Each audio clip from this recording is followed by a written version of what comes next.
Now, more than ever, young people want to change the world. At Brown University, almost all my students have aspirations of becoming an entrepreneur and making the world a better place. Hi, I'm Professor Pan, but you can call me Banu. I'm Emily, and I was one of those students that wanted to change the world.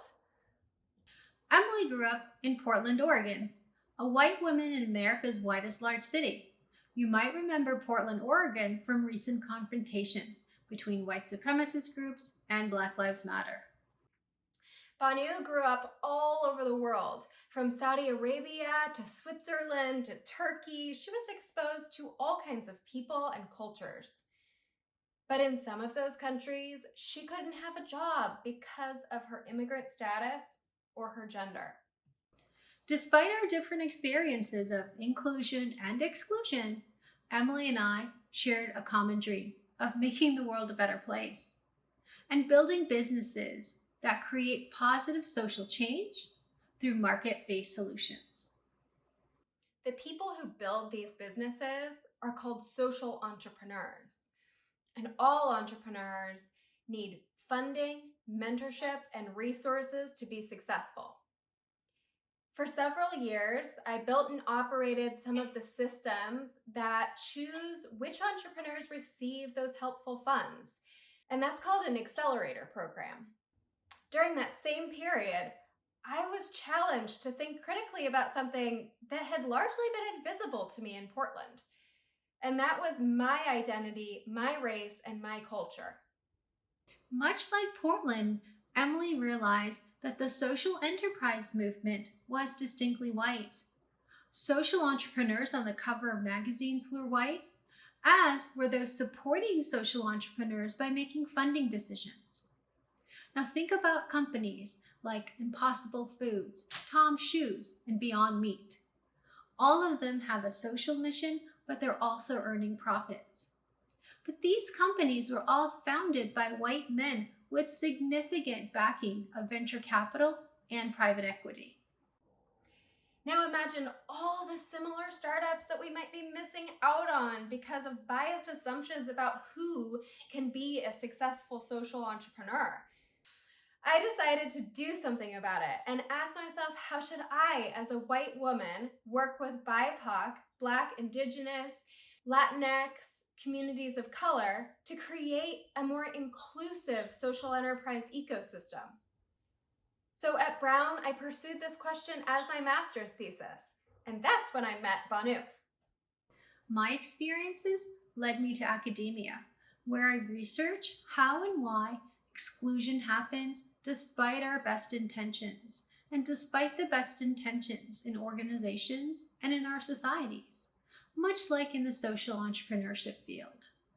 Banu and I wanted to engage everyone, especially those with power, in creating a new social enterprise system that wasn't dominated by privilege.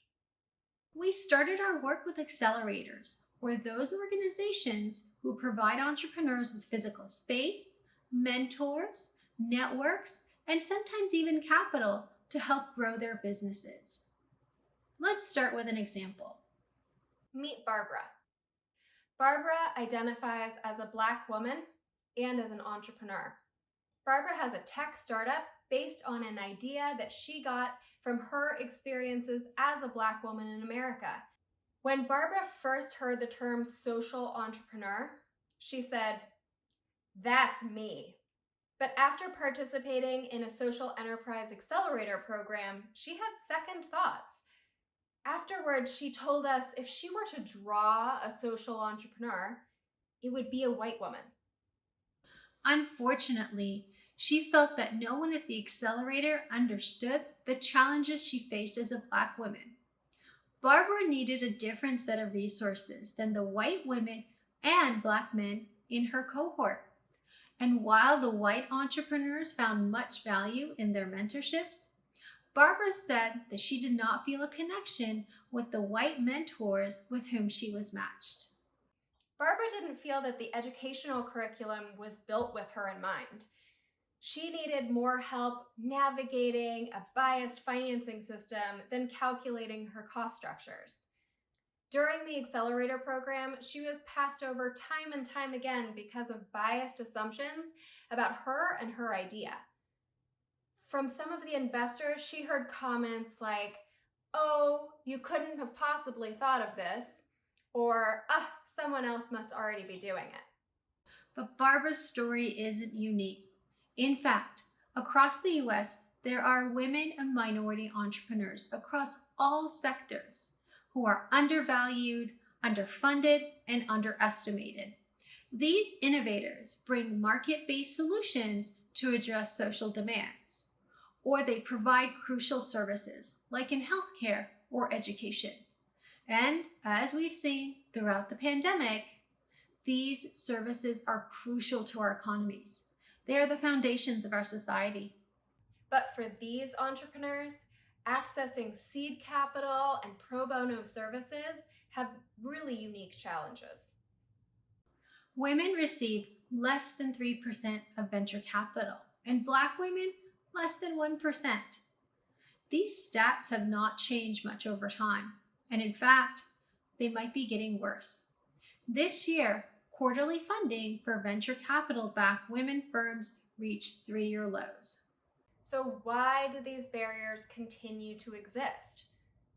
Well, for many reasons, like unconscious bias or our implicit assumptions about people and our behaviors that we engage in based on our assumptions.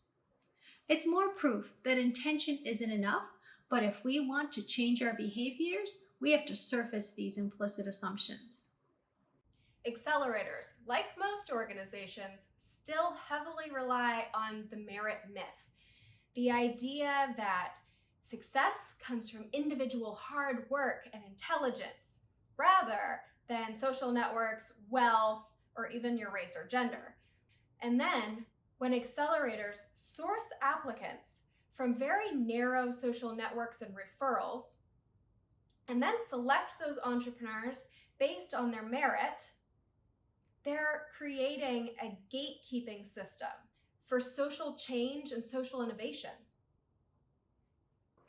Research tells us that our race and gender can impact the economic and social opportunities available to us. For example, in the US, Asian women make 85 cents for every dollar a white man makes. White women, 77 cents. Black women, 61 cents. And Hispanic women, just 53 cents. To overcome these systemic obstacles, we need to address power. Of the leading 7 social enterprise accelerators, only one has a majority BIPOC leadership team, and none have over 30% BIPOC boards of directors. We need to address representation at the top.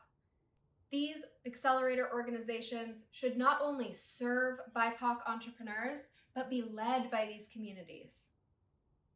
You might be wondering, well, how is change possible? Based on research with women social entrepreneurs across the US, we use data to convince decision makers at a local accelerator the importance of diversity, equity, and inclusion work. We were able to make substantial changes at the organization, including starting a conversation on race and making its effects visible for leaders. For example, talking only about merit and grit when assessing applicants and not acknowledging race was leading to predominantly white cohorts.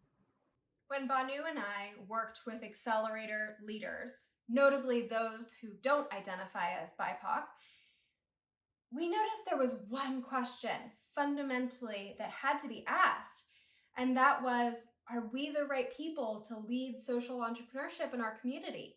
And we can all ask that question. Are we the right people to lead? We can begin to address this question by thinking about 3 things. First, it can be helpful to think about the end result of your work. Programs and special funds for Black or other marginalized entrepreneurs can actually further distance them from the bulk of funding and networks that would result in their success. So while special funds dedicated to funding justice are important, we must also address the systems at play that created that inequity in the first place. Second, power is an essential part of the change conversation. Change is incomplete until BIPOC have power in the social enterprise ecosystem as organizational leaders and as decision makers over funding and other resources. In all of these areas, representation and power matter. In order to overcome and address inequality, we have to stop talking about access to capital only and really start talking about control and ownership of capital. Third, we learned it's helpful to embed your organization's mission in the larger community beyond entrepreneurship. So take the time to meet with some of the BIPOC leaders in your community and co create a vision for the future instead of inviting them to the one you've already defined. As you work together in partnership, be sure to stay open to critique on your operations and your strategy, and show respect by putting that into action. We imagine a world where all people are included in organizations, economies, and society. We have a long way to go to get to that world. Our intervention at the local accelerator resulted in new inclusion efforts and programs across the region and changes to the cultural norms and practices of the organization. Barbara hopes that by surfacing her voice and voices of other unheard entrepreneurs, we can start to address these challenges from the individual biases to the larger systemic inequities. Barbara is still seeking seed funds for her startup, despite receiving multiple prestigious awards and recognition from business leaders. The kind of recognition she believes would surely have led to multi-million dollar deals for white men. Lasting change requires that Black, Brown, Asian, Latinx, and communities of color are all equal partners. And people like me have a responsibility to acknowledge our privilege and not build for, but build with the community. Thank you.